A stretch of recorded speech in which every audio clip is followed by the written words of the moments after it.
Okay, so this video is going to cover how to create ISO number 2 and a process that you can use. And so what you see right now is from the last video is a little bit different setup. I have a split screen going on. So I got the document that I need to use on one side of my screen, and I have the Inventor program on the other half of my screen. So by now you know that the process is to create a new part drawing. So you're going to click on New Part.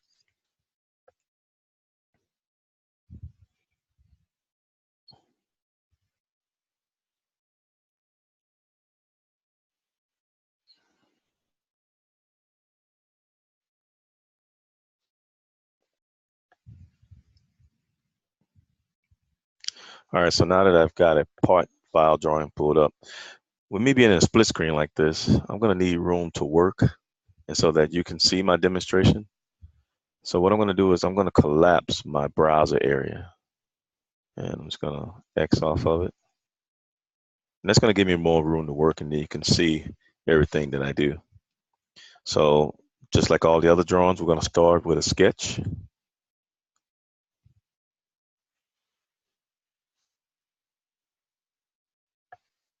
It's a little slow probably because I got this split screen going.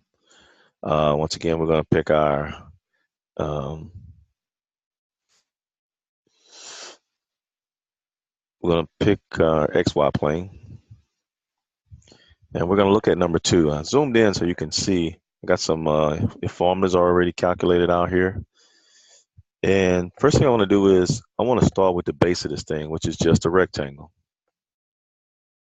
So that rectangle goes from here over to here. All right, so I'm just going to highlight that so you can see what I'm doing, what area I'm concentrating on. Concentrating on just the base. And the base, which I already have calculated out, is 10 boxes long this way and 5 boxes long this way. So that's our length and our width. So now what I want to do is I want to come over here, and I'm looking at this, since I'm in the front view, I'm looking at this drawing from this direction. I'm looking at this face of the drawing right here. So I'm going to create that rectangle. So since everything's collapsed, me knowing where everything's at, I know that I can go click this tab under Create, and I can go to a rectangle, start here. In this particular time, I know the formulas already. So the tab that's highlighted right now, I know that formula is 10 times 0.5. So I'm going to type in 10 times 0.5. I'm not going to press enter. I'm going to hit the tab key. And this other formula is going to be the height of the base, which I know is, when I come back over, the height of the base is 2 boxes. See if I can highlight that. The height of the base is these 2 boxes. So when I come back over here, I'm going to type in 5 times, come back over here. And so I messed up there. So I'm going to zoom out by hitting my front view, grab the wheel of my mouse. I'm going to go to constrain here, go to dimensions. I'm going to pick up this line right here, and that's going to be 2 times 0.5. Now I just hit the word front, and it zooms back into view. I know that the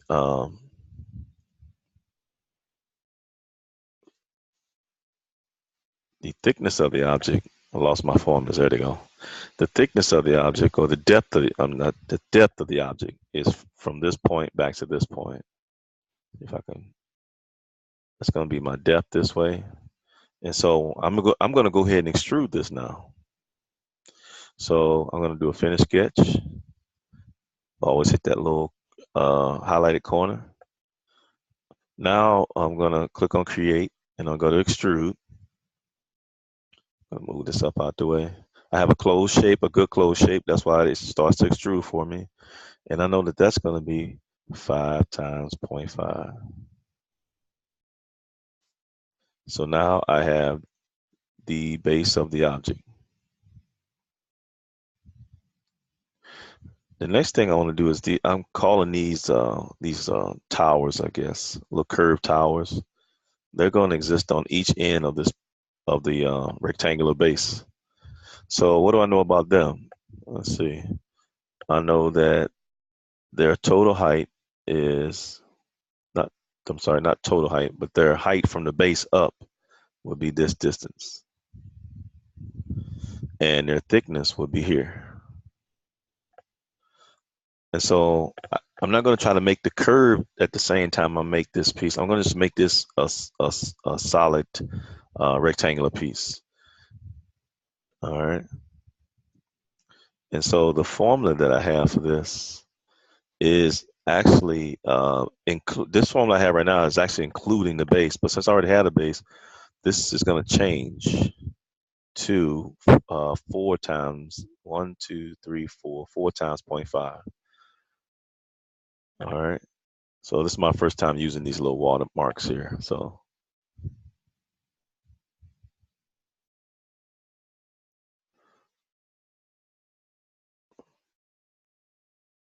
this number here is going to change to 4 times 0.5, and I'm going to just rotate it back to where I had it. All right, so I got that information. I know what I need to do. Remember, we always start with a sketch. Anytime you're going to add or take something away from these drawings, you have to start with a sketch. So 2D sketch, I'm going to click this in. We'll put a 2D sketch on this end. I'm going to zoom out just a little bit. I'm going to create another rectangle. Go to create, click on rectangle. Start at this corner, stretch this rectangle up. I'm going to do that direct input again. The width of the rectangle from here to here, from this point to this point, is a total of 1, 2, 3, 4, 5 boxes.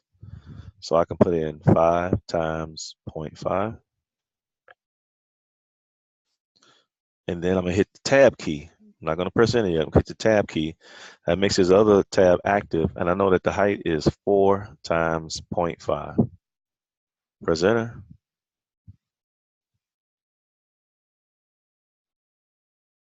Okay. I'm going to finish sketch on that. I'm going to go to extrude. Now I don't want that extrusion to go in that direction. So what I need to do is come up here and choose one of these directions.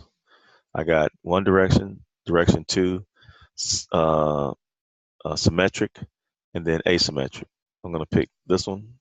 I want to go back that way. And the thickness of this, we already determined, was 2 boxes. So I'm going to put in 2 times 0.5.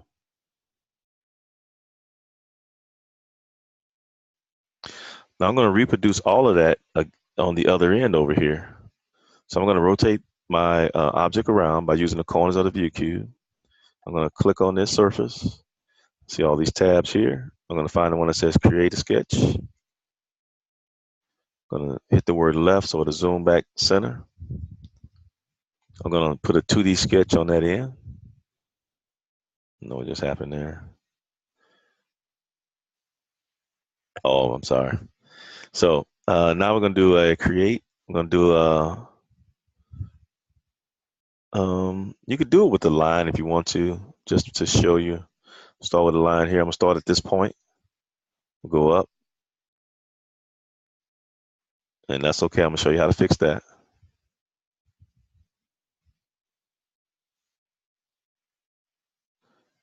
Now I had 3 sides. I need 4. So I need to click here again and make sure that I close this. Then I hit escape. Now you see that line kind of got off on me a little bit. That's okay. I'll go up to constraints. I find my vertical constraint. I showed you this in a different video. Find my vertical constraint. It shows me, if I put my cursor there, it'll show me what it does. If I click on a line that's been angled, I can make it straight, vertically straight. I click on that. Come to my drawing, select this line, and now I get that symbol showing that I've applied a vertical constraint. So no need to really check the dimensions on this, but if you just want to just make sure, I click on dimensions, click this point, 2.5, hit escape, and I know this side should be right because everything is locked in. I'll do a finish sketch, go to create, go to extrude. Now we're going to pick the plane to go back the other way. And then I hit OK.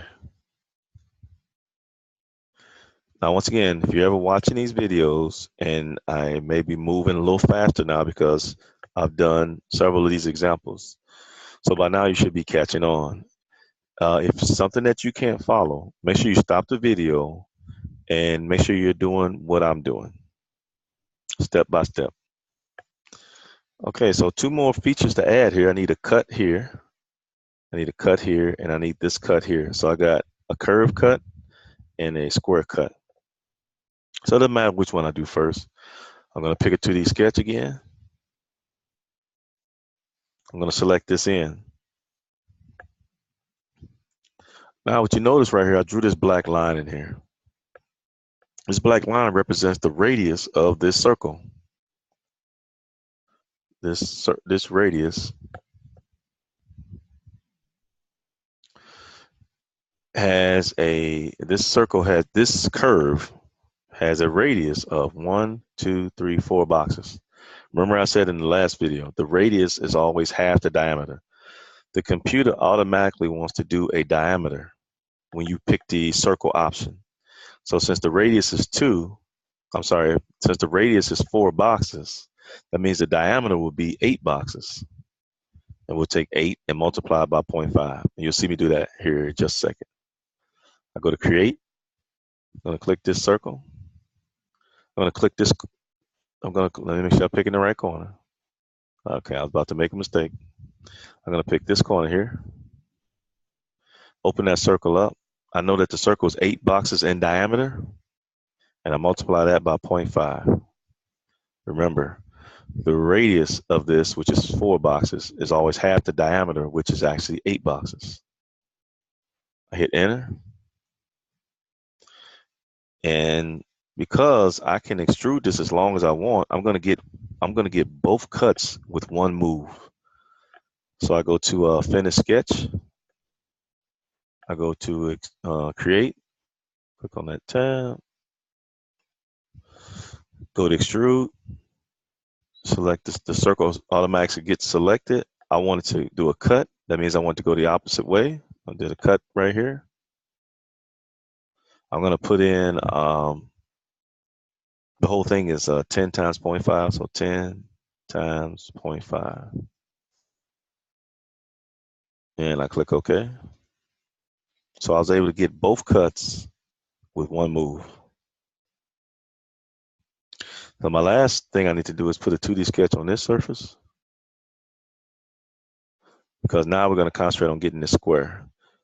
Now, well, if you notice that this square sits one box back from the front edge of the object, and it's a total of 4 boxes altogether. Okay. So here's where I might want to do something where we call project geometry. You heard me say this off and on while we're in class working with the inventor.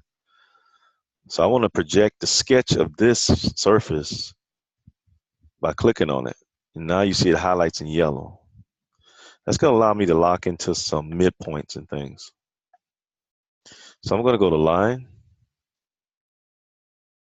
I'm going to find a midpoint, which is a green dot.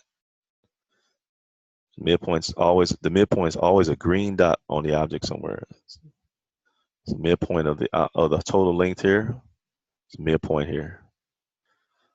Okay, I'm going to click line, and I'm going to move in, and I'm going to dimension that line. I'm going to do it a little slower than I normally would. I'm going to go to dimensions. I know that line is 1 box. We know that the value for 1 box is 0.5. I click on this line, and I type in 0.5. No need to do 0.5 times 1, because we all know what that equals. Now I've drawn this line from here, so that you can get an idea of where I'm going, what I'm doing. I drew this line from here to here.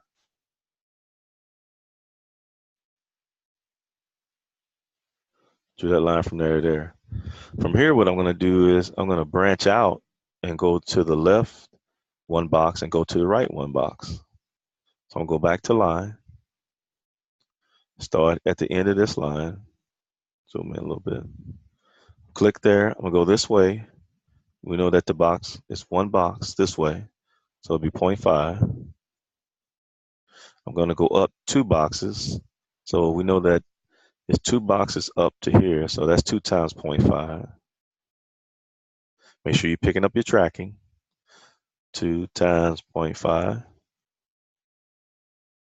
And then this is going to be 2 times 0.5 going this way. And then same thing going down, 2 times 0.5. And then I close it back at the center and hit escape. Now this line right here I don't need anymore. It was just for construction purposes. So I'm going to right click on it and I'm going to delete it.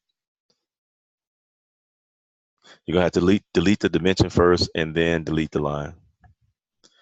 So that's it. I go to finish sketch and I go to extrude again. Now make sure you don't click this part. A lot of people make a mistake when they first start using this. You want to make sure that this part, this sketch only highlights. Click that sketch. I want to do a cut. That's the cut button right there. It's going to go down. Doesn't matter how far it goes because it's cutting the material away. Later on, we'll talk about how not to make it cut so deep. Click OK. And this is how you create ISO number 2. I will post this to my YouTube channel with all the other examples of how to do the 11 ISOs.